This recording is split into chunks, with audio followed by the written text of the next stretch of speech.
Y eso lo pintaba, tío, dibujito.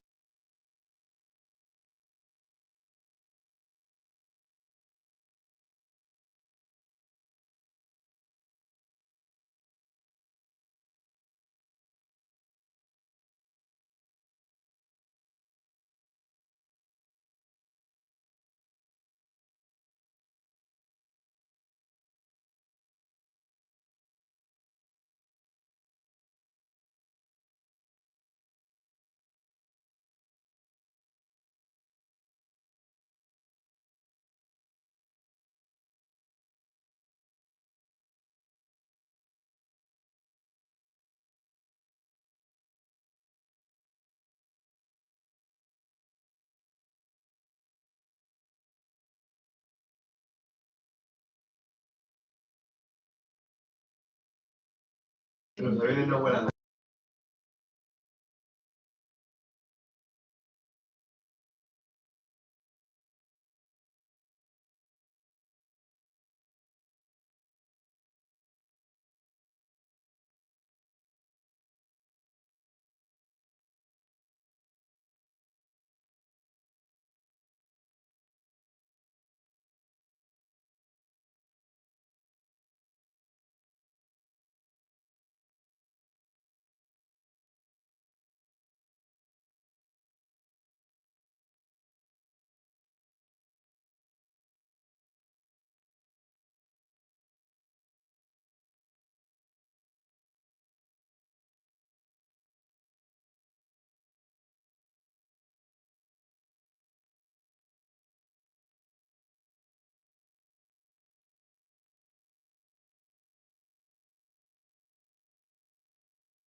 Bueno, para aquellos que no me conocéis, yo me llamo Luis.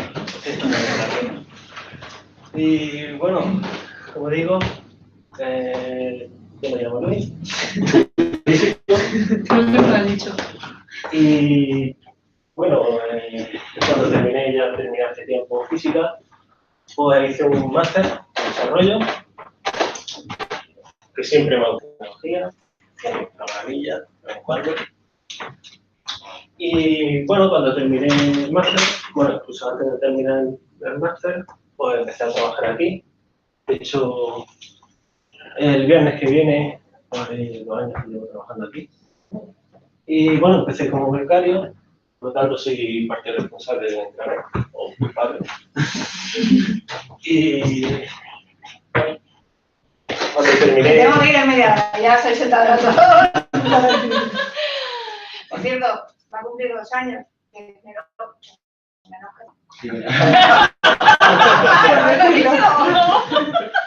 Nos pionamos, ¿no? Sí. Pues bueno, eso bueno, cuando terminé mi beca, pues me incorporé al equipo de SIM. Primero como analista y después como desarrollador. Y bueno, como leí en el título de esta charla, pues, ¿de qué va esta charla? Pues del límite de la tecnología, la computación cuántica, ¿vale? Y a pesar de ser físico, he tratado de evitar cualquier formulilla, ¿vale? Hay algunas que se me han escapado. Y por lo tanto, esta charla va a ser para todos los públicos. Si queréis, luego al final podemos profundizar un poco más, ¿vale? Y empezamos con esta charla. Pues bueno, a lo largo de la historia, nosotros hemos nacido con esta tecnología, con estas nuevas tecnologías, hemos visto cómo han ido evolucionando, ¿no?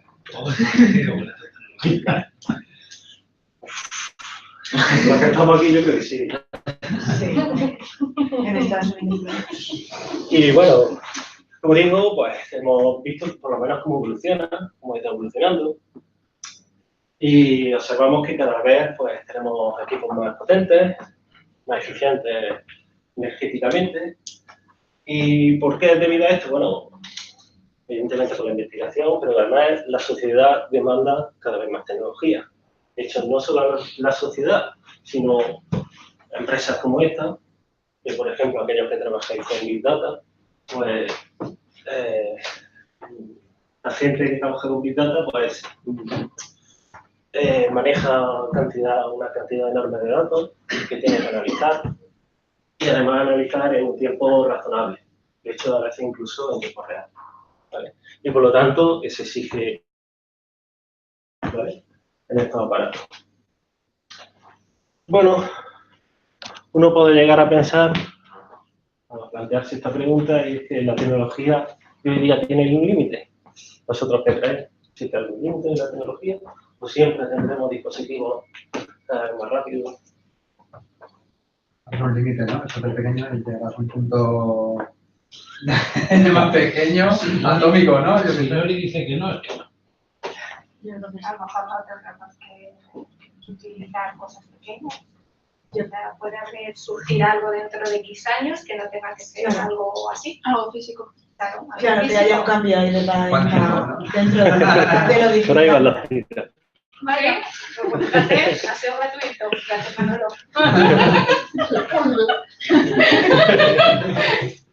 Bueno, para responder a esta pregunta, voy a hacer un breve repaso sobre la historia de la electrónica aplicada en la computación, ¿sabes? Tan breve que solo va a durar esta diapositiva.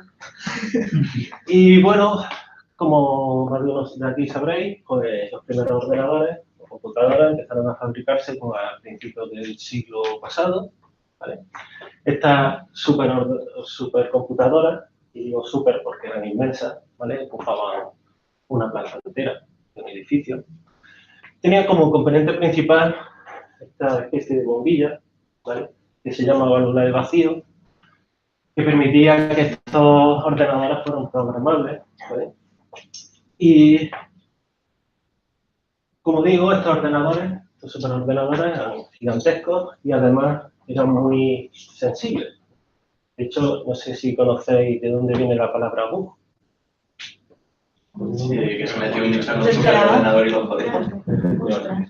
De hecho, cuando estaban construyendo un ordenador de estos, pues estaban ahí arrancándolo. Cuando terminaron de construirlo, lo arrancaron, vieron que no funcionaba, tuvieron que desmontar el ordenador completamente y se dieron cuenta que dentro de una de estas válvulas de vacío se metió una puerta. Y de ahí viene la palabra.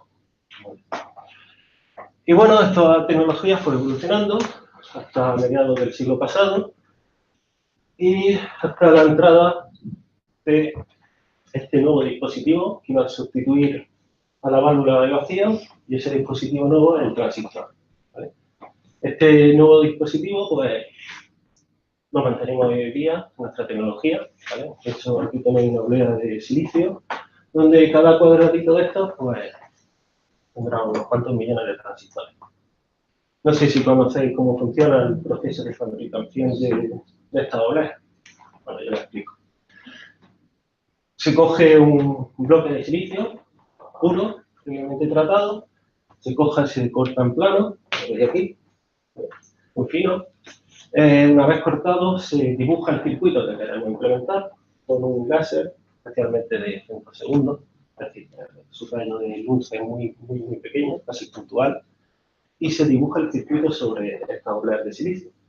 Una vez dibujado, se sumerge en ácido sulfúrico con el silicio pues, reacciona, ¿vale? Parte del silicio se lo come y una vez termina este proceso se saca, se limpia en impurezas y bueno, se tendría que oblea. Evidentemente esto a grandes rasgos. Detrás de esa oblea o de esos procesadores pues, hay un trabajo de diseño, como podéis imaginar. Y bueno, sí, ¿qué pasa en la transición al revés? Y bueno, como veis, nuestra tecnología se basa en este dispositivo, el transistor. ¿Y qué es un transistor o cómo funciona? Para aquellos que no lo sepan, un transistor, su funcionamiento se puede asemejar a un interruptor, como el que tenemos ahí en la pared, ¿vale? Que bueno, simplemente, si nosotros pulsamos el interruptor, se enciende la luz, tengo un 1, le doy otra vez, tengo un 0, apago la luz, ¿vale? Su funcionamiento es más o menos este, evidentemente es un poco más complejo, ¿vale? Aquí tenéis una foto de un transistor, ¿vale? Que como veis tiene 3 patillas. Estas 3 patillas se llaman fuente, puerta y agregador, ¿vale? Este transistor es un tanto especial, ya que es un transistor de efecto campo, ¿vale? Un MOSFET. Y bueno, si uno se fija un poco más dentro de qué es lo que tiene este transistor, pues se encuentra con un bloque de silicio, de aquí, que está tratado, es decir, que se le ha dopado, se le mete en impurezas este bloque de silicio, ¿vale? Estas impurezas, por lo que se consigue es que tenga un exceso de electrones o tenga un exceso, es decir, meterle átomos con más electrones de la cuenta o con menos electrones. ¿Vale? Si tenemos un exceso de electrones, estos semiconductores se llaman de tipo N. Si tenemos un exceso de huecos, se llaman de tipo P. ¿Vale? Simplemente nomenclatura. Y bueno, ¿qué pasa si nosotros conectamos este transistor por estas 2 patillas? Y dejamos una de ellas libre, la del medio, la de la puerta. Pues bueno, que todos los electrones, o todos los huecos, según el semiconductor, que hay libre en el silicio, pues se acumulan en estas 2 zonas, ¿vale? Y si nosotros pudiéramos ver cómo se deforman unas bandas de energía, ¿vale? Que veis aquí, dentro del silicio, se moldurarían de tal manera que aparecería una barrera, ¿vale? Esta barrera es una barrera de potencial y por lo tanto cuando entran por aquí los electrones, pues chocarían con esta barrera. ¿Vale? Evidentemente, dentro del procesador no tenemos gentetillas pulsando botones y para ello tenemos la tercera patilla, ¿vale? Que es la puerta, que se conecta aquí y bueno, cuando se aplica una diferencia de potencial sobre la puerta, pues esta barrera desaparece, permitiendo que los electrones puedan circular, ¿vale? Por lo tanto, tendríamos un 0 y un 1. Ya tengo mi bit.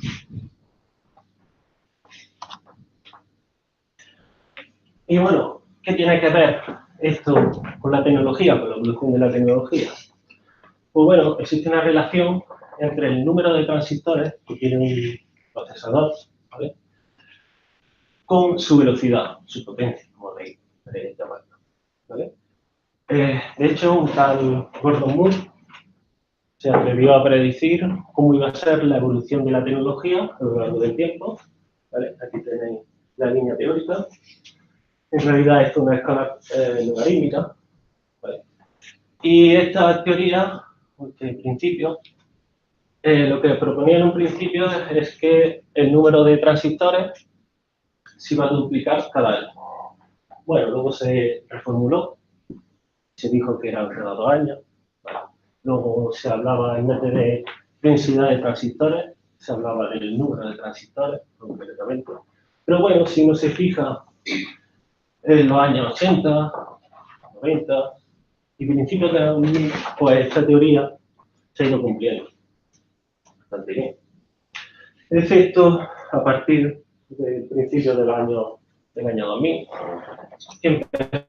empezó a dejar de cumplirse, ¿vale? Por lo tanto, existe una limitación.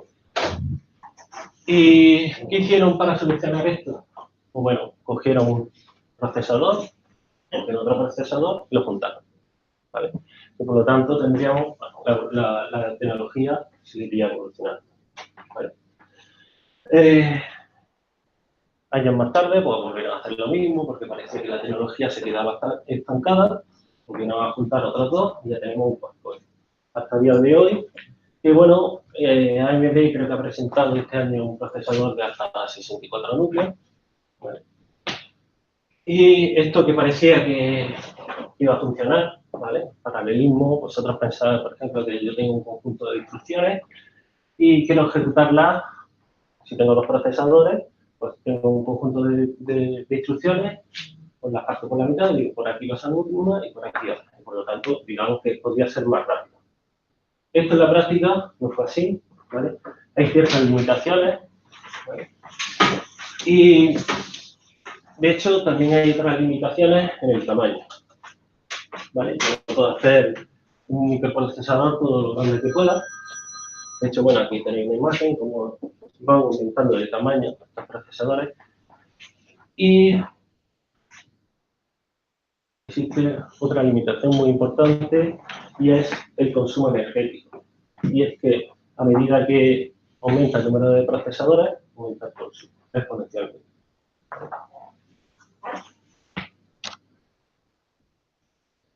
Pues bueno, si uno navega por internet, se ha subido a blogs de tecnología, pues se puede encontrar con este tipo de noticias. De hecho, Intel tiene un grave problema este año y el año que viene, ya que AMD va a conseguir bajar a los 7 nanómetros, ¿vale? E Intel está estancado en los 14 nanómetros. Y parece ser que hasta el 2010 no va a bajar, ni siquiera va a bajar a los 10 nanómetros. Cuando hablamos de nanómetros, nos estamos refiriendo al tamaño de un transistor, ¿vale? Como yo tengo una determinada superficie y quiero meter todos los transistores que yo quiero, que pueda, ¿vale? Cuanto más mejor, más rápido es, hace disminuir el tamaño de un transistor, ¿vale? Por eso se llama esto la cajeta de los nanómetros, es decir, que tenga el transistor más rápido, más pequeño, es más rápido y además mucho más eficiente energéticamente. Por lo tanto, uno se encuentra con una limitación que tiene que ver con el tamaño de un transistor.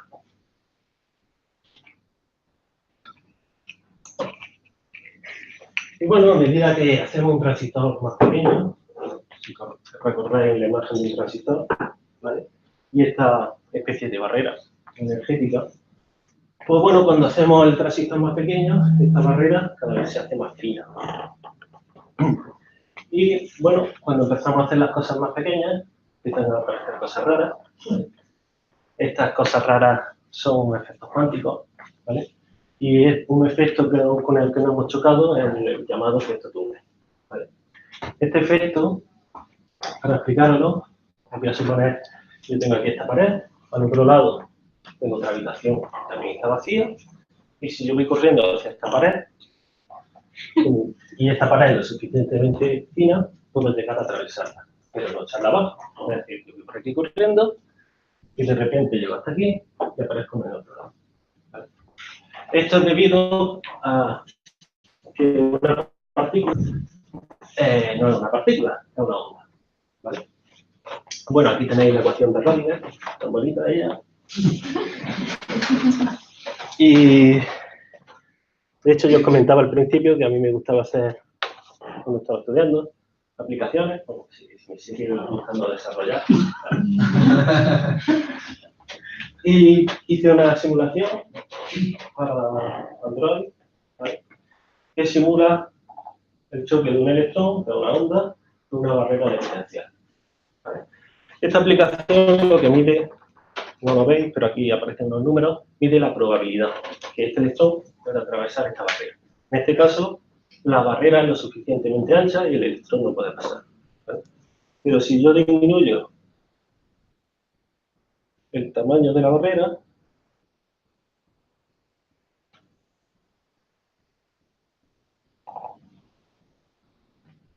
como veis aquí la barrera, cierta parte de la onda pasa.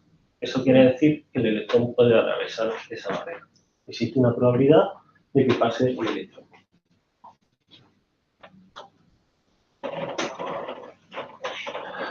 Por lo tanto, este es nuestro límite de la tecnología actual. Es decir, nuestra tecnología está hecha de transistores. ¿Vale? Cualquier producto electrónico que se precie tiene en su interior electrones. Y, por lo tanto, la tecnología se choca con este efecto. ¿Vale? Y esta es la limitación. Para tratar de evitar este efecto, o por lo menos mejorar lo que ya tenemos, se están buscando nuevos materiales. ¿Vale? Materiales que sustituyan al silicio. Y uno de esos materiales que todos estamos esperando es el grafeno. ¿Vosotros imagináis un material más duro que el diamante? Más resistente que el acero, que conduzca mejor que el cobre o la plata, que además sea flexible y además rígido y que sea barato y ya el culmen que se autorrepare. Pues bueno, ese material es el grafeno. ¿Vale? El grafeno, como os podéis imaginar, va a ser una auténtica revolución, no solo en la electrónica, sino, por ejemplo, en el sector de la energía, ¿vale? Por ejemplo, con placas solares. Supuestamente tienen una eficiencia del 60%. Tened en cuenta que las placas solares actuales tienen una eficiencia del 12 y 14% en laboratorio. También tendremos móviles cuyas baterías duren más de un día. Además de móviles más ligeros. Y sobre todo también va a tener aplicación en la medicina, en la biotecnología, ¿vale? En esto de meterse chile en el cuerpo. Tened en cuenta que el grafeno es carbono, ¿vale? No es lo mismo que meterse carbono, que uno está hecho de carbono, que el silicio, ¿no? Una piedra, ¿vale? Y bueno, como curiosidad comentaros que España es uno de los mayores productores de carbono del mundo. Bueno, quizá en el futuro España se convierta en el próximo Silicon Valley. Grafeno Valley. Y bueno, como es nuestro tema que nos ocupa, que es la tecnología, la electrónica, pues va a suponer un gran avance. ¿Vale? De hecho, según expertos, dicen que tendremos ordenadores hasta 100 veces más potentes de los que tenemos actualmente. Pero seguimos fabricando transistores. ¿Vale? Nos encontramos otra vez con el mismo limitante. ¿Vale? Es por ello que ha nacido la computación cuántica. Bueno, realmente no nació por esta limitación. Se está invirtiendo muchísimo dinero en la computación cuántica a partir de que ha aparecido esta limitación. Bueno, ahora mismo estamos en este punto en que las empresas no consiguen bajar para allá el tamaño de un transistor, ¿vale? Y por lo tanto, pues Google, IBM y otras empresas están invirtiendo bastante dinero en la computación cuántica. Esta computación cuántica nació realmente para resolver otros problemas que un ordenador común no era capaz de resolver. Y bueno, si uno escribe en el Google computación cuántica, pues se puede encontrar con estas noticias. De hecho, son noticias muy recientes, noticias de este año, del año que viene, del año pasado. Y uno puede llegar a pensar que esto es una moda. De hecho, la primera vez que se publicó una noticia en medios generalistas, pues fue la revista Time, en el 2014. Y bueno, no se puede esperar mucho de este artículo. Bueno, habla de que tenemos una máquina que funciona a 459 grados bajo cero. Supongo que será un paraje, que el Celsius lo ve complejo. Y bueno, aparte nos dice que están fabricando una máquina que no saben cómo funciona. ¿Y cómo no van a saber cómo funciona si lo están fabricando? Historia aparte, la computación cuántica nació realmente en el año 81.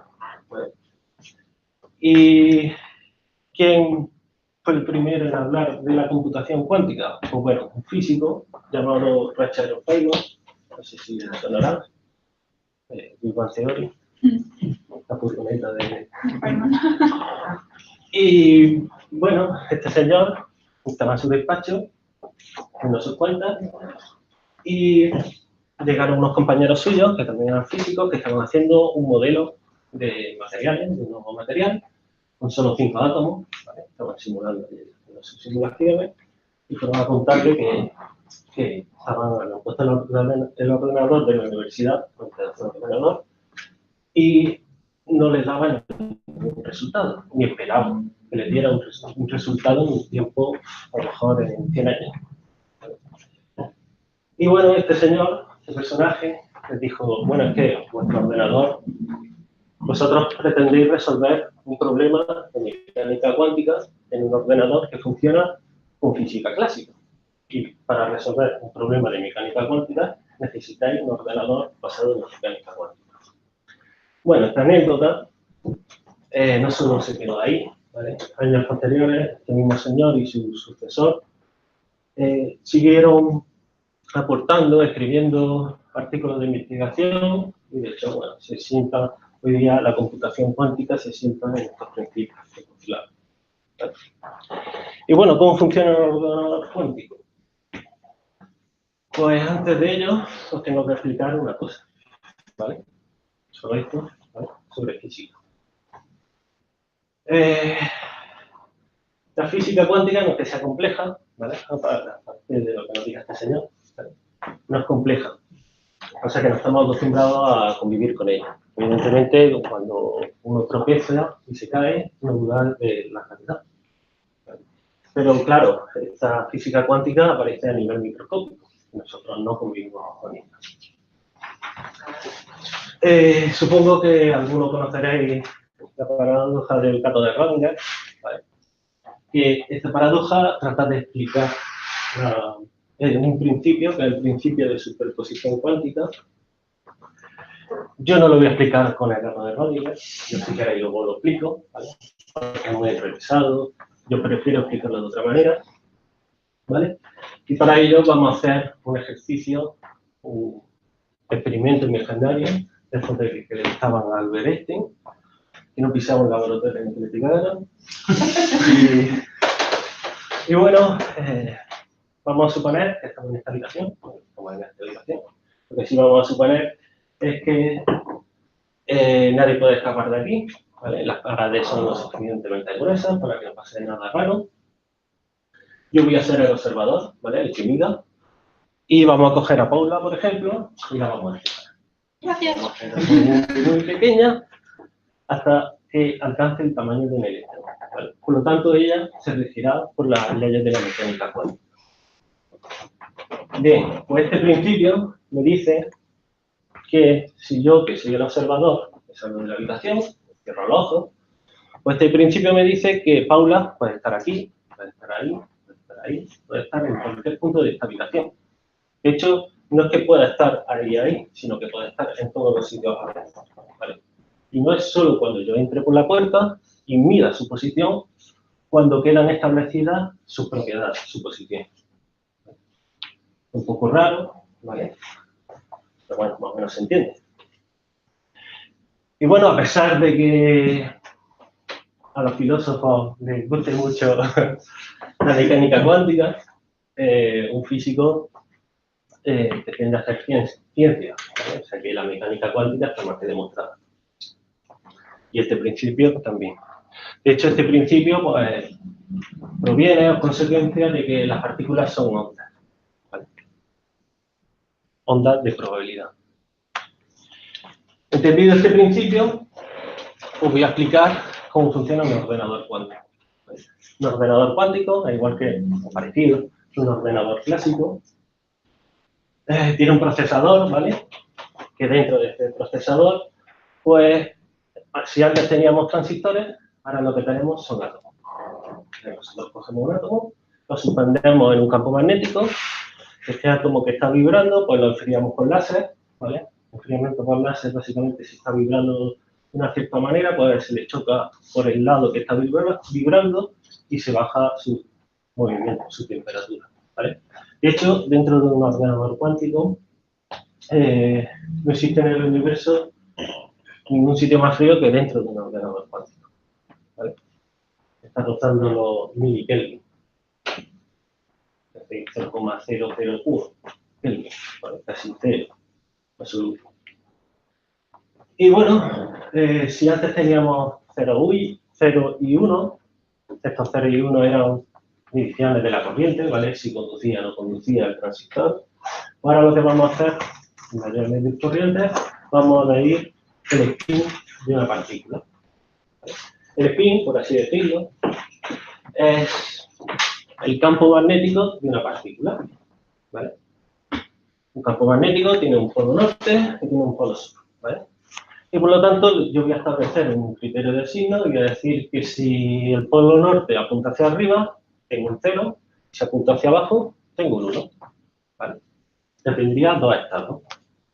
El tercer estado es gracias a este principio de superposición, y es que si yo no estoy mirando ese átomo, su spin puede ser 0 y 1 a la vez, ¿vale? Puede estar en ambos estados. Esto se llama qubit. Estos tres estados son un qubit.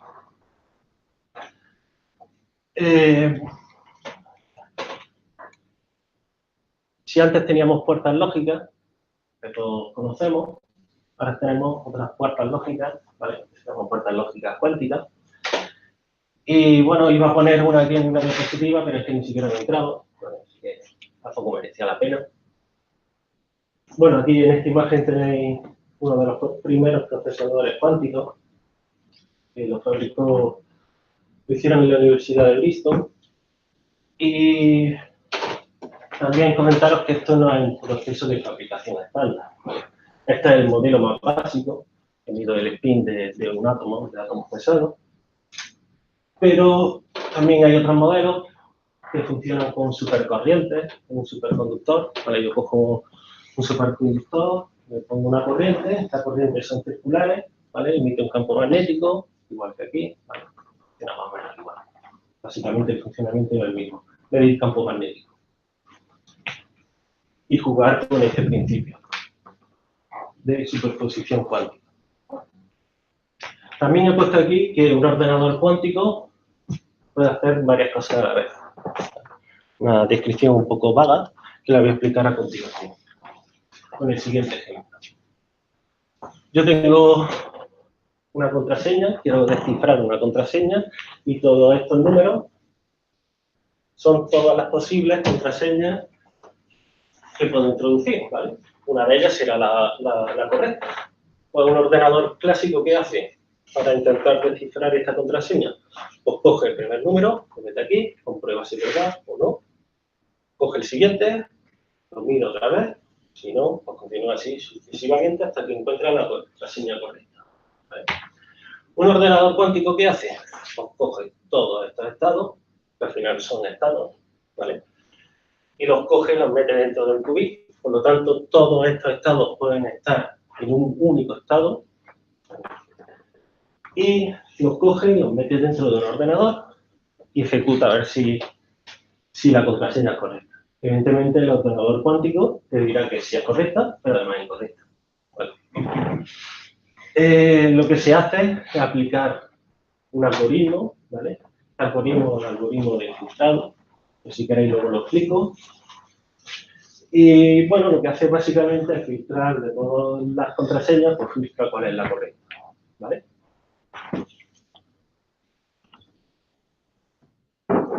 Y bueno, ya hemos visto una de las aplicaciones de los ordenadores cuánticos, preventar cualquier tipo de seguridad, ¿vale? De hecho, si recordáis la portada del Times, veis que la NSA y la CIA estaban interesadas en estos ordenadores cuánticos. Y bueno, pensad que si el día de mañana sale un ordenador cuántico, toda la información que tenemos ahora mismo quedaría filtrada. De hecho, se han hecho pruebas y se hizo un experimento con una contraseña de 128 caracteres y tardó en descifrarla por unos minutillos. Y bueno, de hecho, hay varias empresas trabajando ya en lo que se llama la postcriptografía cuántica, ¿vale? Que bueno, lo que pretenden es volver a cifrar los datos actuales, ¿vale? Por lo menos complicarle la vida a estos ordenadores cuánticos. Y lo que sí es verdad que se está aplicando, que será indescifrable, es la criptografía cuántica, ¿vale? Si queréis otro día hablamos de esta. Otra aplicación de los ordenadores cuánticos es que, bueno, en física de materiales, en farmacia, os van a permitir hacer modelos, ¿vale? Si antes imaginaros, creo que ahora mismo un superordenador es capaz de simular hasta 25 átomos. ¿Vale? Con estos ordenadores cuánticos se pueden hacer estudios más avanzados, ¿vale? Sobre todo aplicados a materiales. También otra de las aplicaciones es consulta en base de datos muy rápida, ¿vale? Rapidísima. Da igual la cantidad de datos que tengamos en esta base de datos, que un ordenador cuántico hace estas consultas en tiempo récord. Otros problemas de optimización, pues con esto, o sea, otra de las aplicaciones serán los problemas permitirá resolver problemas de optimización, ¿vale? Por ejemplo, un problema clásico de optimización, tenemos aquí, yo quiero ir de la Renfe al trabajo, según el Google Maps, me dice que hay 3 posibles caminos, ¿vale? Y bueno, estos problemas serían problemas de optimización, el cual me diría, bueno, cuál es el mínimo tiempo que tarda en llegar de la Renfe aquí. ¿Vale? Google Maps lo calcula rapidísimo, ¿vale? Me dice que es la línea azul. Y bueno, evidentemente nuestros problemas de optimización que vamos a aplicar a los ordenadores cuánticos son aún más complejos. También, bueno, aquí he puesto resoluciones de ecuaciones no lineales y esto, que está un poco oscuro, ¿vale? No se sabe mucho, tiene que ver con el machine learning, ¿vale? Sobre todo, bueno, son procesos iterativos para estimar funciones y por ahí andan los tiros, aunque yo os digo que es algo que está un poco oscuro, no se sabe mucho. Y luego he puesto ahí puntos suspensivos. Y es que cuando nace una nueva tecnología, como por ejemplo cuando nacieron los ordenadores, el siglo pasado, pues nadie se puede imaginar lo que hoy hacemos con un ordenador. Esto es una nueva tecnología. No sabemos qué problemas podrá resolver un ordenador cuántico hasta que no tratemos con él, ¿vale? Y bueno, ¿cuál es la situación actual? ¿Y cuál es el futuro de la computación cuántica? Pues bueno, esto no es cosa del pasado, perdón, del futuro, ¿vale? Esto es presente, actual. Actualmente hay unos problemillas que son problemas de coherencia, ¿vale? Que se solucionan con la corrección de errores. básicamente es que, bueno, ahora estamos midiendo átomos, ¿vale? Su spin. Y claro, cualquier interferencia puede afectar a su spin, a nuestra medida, ¿vale? Pues entonces lo que se hace, estos son los problemas de coherencia, lo que se hace es copiar la información. Si yo tengo un átomo aquí, que su spin apunta hacia arriba, pues yo copio la información, ¿vale? Varias veces para que todos apunten hacia arriba, y si viene una interferencia y uno de ellos me cambia el spin, y no sé cuánto vale, pues si los demás apuntan hacia arriba, pues yo le digo que esto va a apuntar hacia arriba. Y así se está solucionando este problema. También comentar que Microsoft está trabajando con ordenadores cuánticos a nivel de software, ¿vale? Pretende resolver problemas con ordenadores, problemas reales con ordenadores de 20 y 50 qubits, ¿vale? Actualmente, bueno, los ordenadores cuánticos se están probando con problemas un poco matemáticos, no tienen caso práctico, ¿vale? Y luego, bueno, tenemos a Google, que es la actual reina en los ordenadores cuánticos, que, bueno, según Google dice que este año o el año que viene se considera lo que se llama la supremacía cuántica. Esto que suena un poco nazi, ¿vale? Lo único que quiere decir es que se superará un límite. Este límite es que si yo cojo un problema y se me pasa un ordenador clásico, este ordenador clásico pues tardaría, como se suele decir, tardaría la vida del universo en poder resolverlo. Sin embargo, un ordenador cuántico sería capaz de resolverlo, ¿vale? En un tiempo razonable. Y como digo, Google está ahí. De hecho, se comenta que esta supremacía se conseguirá con los 100 qubits, ¿vale? Y estamos ahí. También comentaros que, bueno, IBM, sobre todo está invirtiendo en la que más está invirtiendo dinero en los ordenadores cuánticos, tiene su propia división, IBM Cube, y de hecho, bueno, podéis navegar a ese enlace y probar por interfaz web aplicaciones o programar, ¿vale? Un ordenador cuántico. Existen dos versiones, una es esta, ¿vale? Que esta es una versión más tipo ensamblador, ¿vale? Nosotros tenemos aquí unas cajitas y vamos construyendo nuestras puertas lógicas, ¿vale? Y podemos hacer algo con ellas. También existe otra versión, ¿vale? Que es una versión escrita en Python que podéis probar, ¿vale? Y bueno, finalmente, deciros que según expertos en este tema, gente que trabaja con ordenadores cuánticos, algunos de los que estamos aquí nos cruzaremos algún día con un ordenador cuántico. Y gracias por vuestra atención.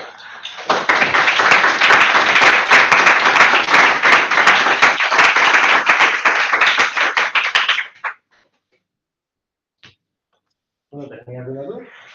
Un qubit, o sea, en sí, que es lo del átomo que has explicado, o son un millón de átomos. O sea, la medida de un qubit que. Son los tres estados. Pero cuando dices que un ordenador cuántico tiene 10 qubits, ¿qué significa eso? Tiene 10 átomos. 10 átomos. Y con eso puedo hacer la computación alucinante. Sí. De hecho, nosotros tenemos, este sería un estado, este sería otro estado, y el otro que es el estado de superposición, ¿vale?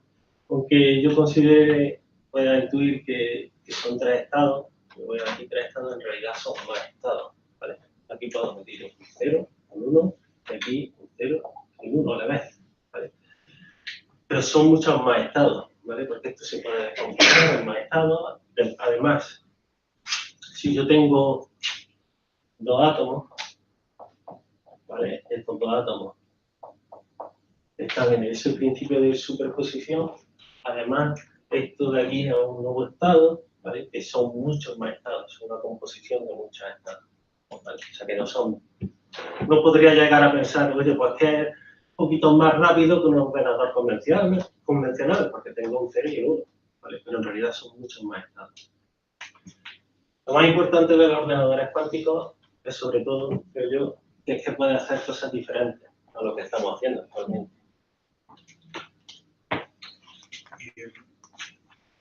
¿Hay algún, por ejemplo, viendo el tema del entrelazamiento para transmisión en grandes distancias de información? La criptografía cuántica. No, bueno, de criptografía también te quiero preguntar una cosa. No, pero me refiero al fenómeno este de entrelazamiento entre dos átomos, de forma que los cambios de estado en algunos de los parámetros se reproducen en... Sí. Bueno, ese es otro ejemplo. Eso tiene que ver con otro caso. Tiene relación con la mecánica cuántica. Pero aún así, existe un ejemplo, un experimento que me dice que yo tengo aquí el emisor, el receptor. Sí, a eso me refiero. Y claro, el emisor dice, bueno, que si cambio el estado, automáticamente este estado cambia aquí. En realidad no es del todo cierto, porque la información viaja como mucho a la velocidad de la luz. ¿Vale? Ahí hicieron un poquillo de trampa. ¿Vale? No es totalmente cierto ese. Cuando hablaban de, es que no sé si es un experimento clásico, no sé si en Lanzarote o en la... Sí, hicieron un experimento. Sí, pero que eran varios cientos de kilómetros Sí. de distancia, ¿no? Y era prácticamente instantáneo. Sí, pero no es. Peculiaridades, ¿no? ¿Cómo? Peculiaridades. Sí. Da igual, la información como mucho viaja a la velocidad de la luz. ¿Vale? No hay más allá. ¿Una pregunta más? Yo tenía algo, luego si nadie quiere preguntar nada más, yo quería preguntar también. Cuando ponías el ejemplo de romper una contraseña, Sí. el ejemplo clásico lo pones como fuerza bruta, ¿no? Sí. Probando todas las combinaciones y demás. Sin embargo, no entiendo muy bien cómo el algoritmo este otro. Un bicho ahí dentro.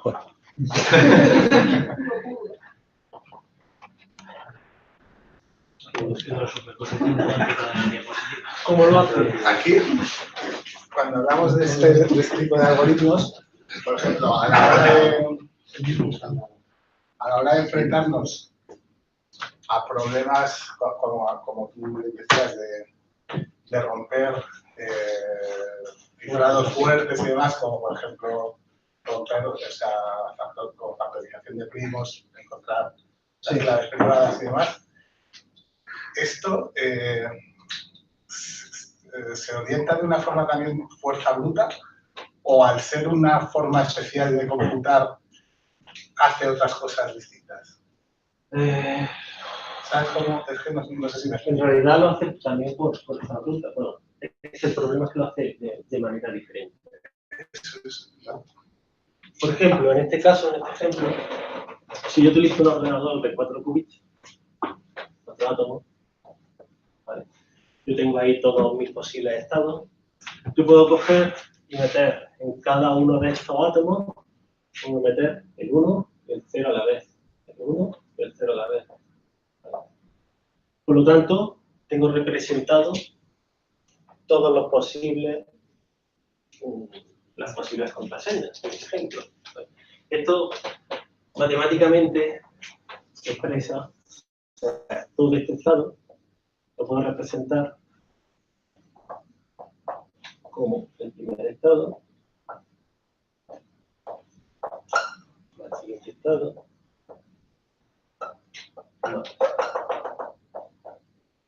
el último estado. Entonces, símbolos matemáticos, que lo único que representan son estados, todos los posibles estados. ¿Vale? Por lo tanto, todo este estado, como veis, es una combinación lineal de todos los posibles estados. Para que cumpla una serie de propiedades, es decir, para que este estado tenga una probabilidad igual a 1, se hace igualarlo a 1, ¿vale? Pues, como todos los estados tienen la misma probabilidad de ocurrir, pues yo tengo que dividir entre 1 raíz de n, donde n es el número de estados. ¿Vale? Este coeficiente que veis aquí, lo que me indica es la probabilidad de que todas las 4 partículas estén en este estado, la probabilidad de que todas estas partículas, las 4 partículas, estén en ese estado. ¿Vale? Me indica una probabilidad. Ahora, el algoritmo de Grover lo que hace es lo siguiente. Se coge una matriz, se llama el oráculo, una matriz con funciones aquí, aquí son cero, la matriz diagonal. Estas funciones, pues bueno, tienen un estilo que son así, 0, por aquí, 0, y que son funciones de este estilo del radical. ¿Vale? Todo aquí vale 0 y aquí vale 1 en x sub 0, donde x sub 0 es mi resultado. ¿Vale? Entonces, si yo cojo esta matriz y se la aplico a este estado, que suena así, esta matriz, esta es una matriz, estos son vectores, ¿vale? Yo puedo representarlo estos como vectores, esto es un vector, por ejemplo, la otro vector, son operaciones matriciales con vectores. Pues lo que ocurre con estos coeficientes es que van disminuyendo. Esto de aquí va disminuyendo, excepto en aquel estado que es el correcto. Por ejemplo, tenéis que aumentar. Este algoritmo, un algoritmo iterativo, se aplica varias veces, ¿vale? La probabilidad que no hay suficiente error para decir, para que un ordenador cuántico diga, esta es mi contraseña correcta.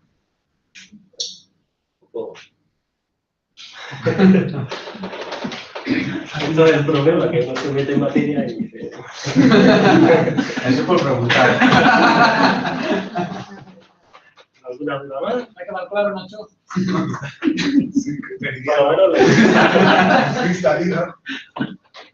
Por lo menos la idea.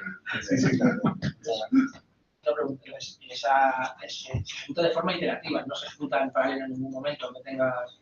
No, lo que pasa es, bueno, se podría considerar que esto trabaja en paralelo, ya que estás cogiendo todas las contraseñas y las estás metiendo. Si lo haces como de golpe todo, porque eso haces una matriz con ello y lo ejecutas.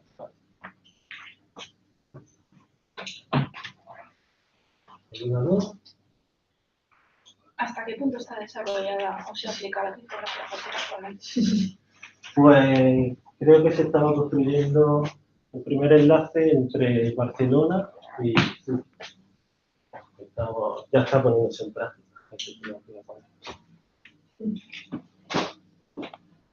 ¿Hasta qué punto? Tampoco.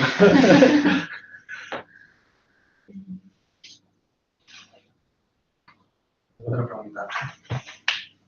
Desde el punto de vista de la programación, los algoritmos que existen ahora Va a cambiar. deberían cambiar totalmente. Lo que pasa es que... Bueno, sí. Y esto recuerda un poco a los años 70, cuando los programadores tenían que programar en papel porque todavía no existen los ordenadores sobre los que probar el programa. Y tenían que demostrar teóricamente que eso funcionaba porque tenían un tiempo muy limitado para programar. Igual puede volver a ocurrir algo por el estilo.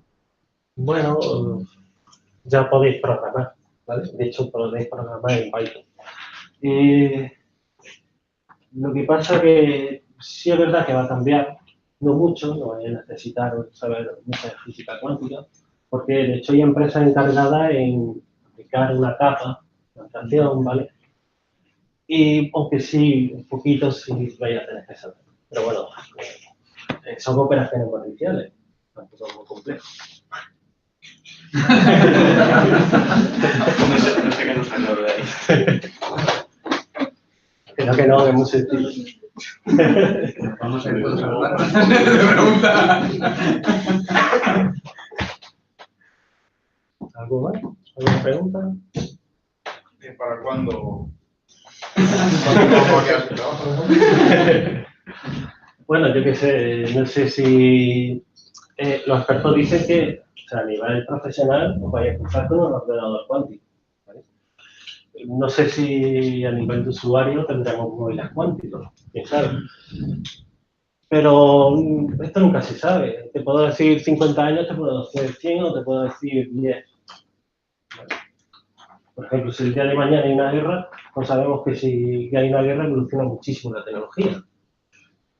No te puedo decir.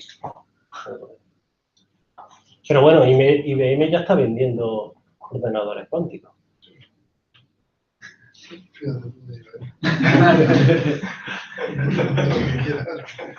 Ya sabemos lo que Google me hará paso. Y del grafeno, lo mismo, ¿hay algo material, o sea, fehaciente que se venda o que se ve comercialmente o realmente está? Hay almohadas de grafeno. Hay una empresa española, ¿no? Bastante conocida. Sí, sí. ¿Y qué tipo de productos están vendiendo? Pues, bueno, de hecho, el otro día leí que Intel iba a sacar un nuevo procesador basado en grafeno el año Sí, que pero viene. no cambia el paradigma, sigue siendo lo mismo, más que un Sí, poquito mejor. sí, ¿no? sí. No cambia. Lo que hace el grafeno, a nivel de electrónica, es, bueno, que la movilidad de los electrones es muy alta, bueno, la conductividad es muy alta, ¿vale? Dentro del grafeno, por eso son más rápidos. Pero lo demás es exactamente Se igual. calienta menos. Sí, se calienta muchísimo menos. A lo mejor le dan más recorrido al grafeno mientras perfecciona Sí. esto, ¿no? Sí. Lo que pasa es que el grafeno, yo llevo escuchándolo desde el 2010. Sí, sí, el año que viene. No viene. No es fácil de extraer, el problema es que no es fácil de extraer el grafeno puro.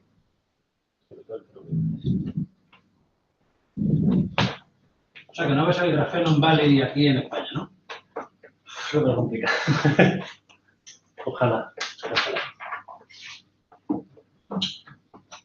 La transmisión de la información, ¿por qué canal se realiza? Porque ahora mismo son electrones, le serviría o bien una fibra óptica y lo transmitiría por pulso de luz, o bien por un hilo de cobre, por una computación cuántica.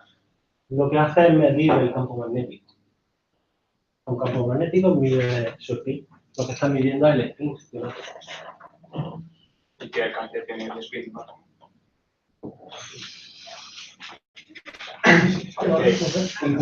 Para que un cubín tenga la información de otro, ¿a qué distancia tendrían que estar? ¿Cómo? Si va por los spines, y hemos dicho que el spin, hasta llenarnos un poco, que es el qubit, es el que tiene todos los estados, que alcance, y eso es su campo magnético, que alcance tienen que tener para que se puedan comunicar dos qubits y transmitir una información de uno a otro.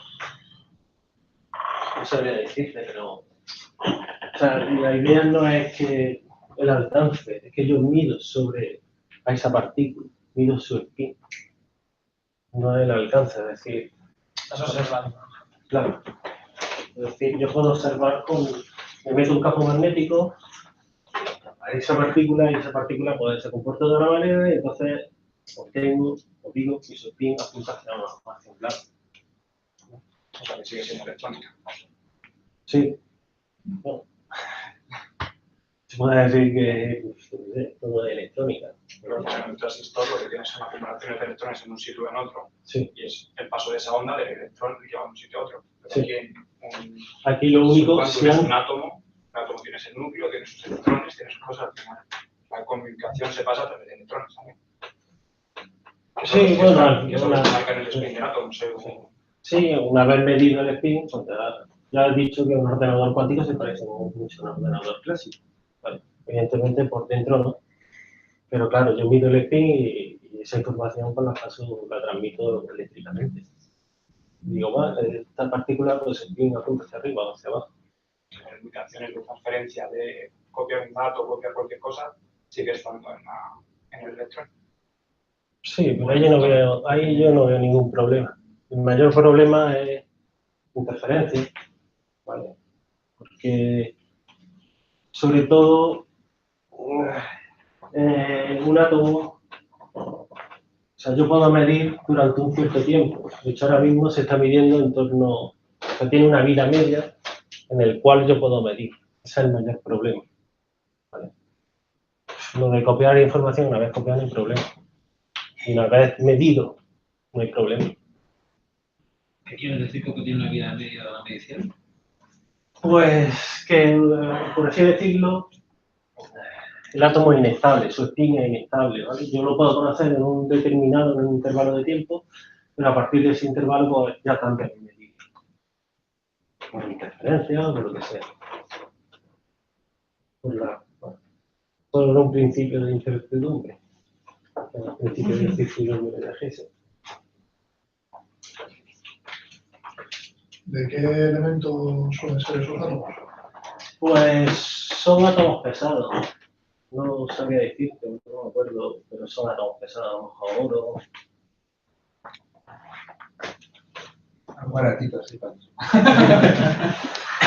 Pero son 4 átomos, tampoco te va a costar nada. ¿Una preguntilla? Y el hecho de hacer una medición sobre el átomo no genera una interferencia en él. Sí. Pero bueno, se utilizan técnicas para que esa medición no falle. Vale. Sobre todo son campos magnéticos. Aplicarle el campo magnético, bueno, sí, influye, por eso digo, influye. Yo tengo mi resultado y ya hasta que me da igual, luego reinicio otra vez ese átomo, ¿vale? Yo tengo mi estado inicial, lo pongo aquí en superposición, hago la medición y una vez hecha la medición ya me da igual, lo vuelvo a reiniciar. Entonces solo se utilizarían para procesamiento, no se utilizarían para almacenar. No, para almacenar por ahora, que yo sepa, solo para procesamiento. Además, los algoritmos son, ya habéis visto, muy de, yo qué sé, de matemáticos. ¿Vale? Actualmente no resuelven problemas reales.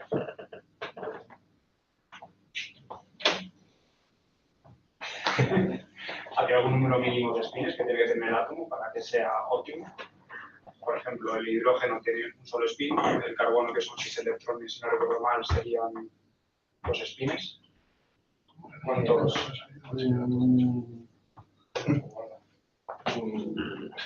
No sé.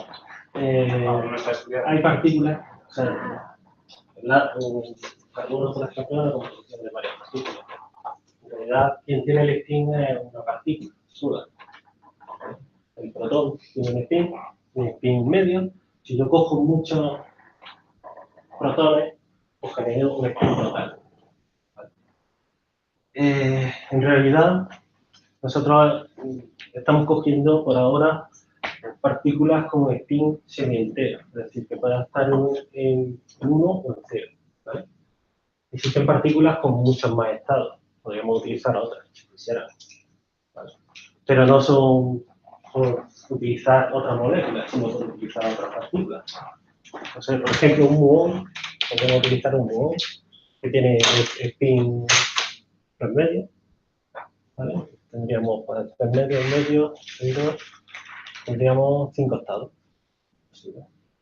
Vale, pues, por ahora nos quedamos con esta estado.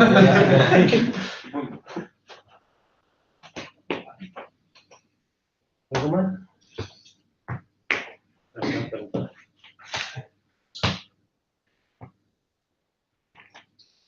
¿No? ¿No ha quedado todo claro? Bueno, pues cuando queráis nos vamos.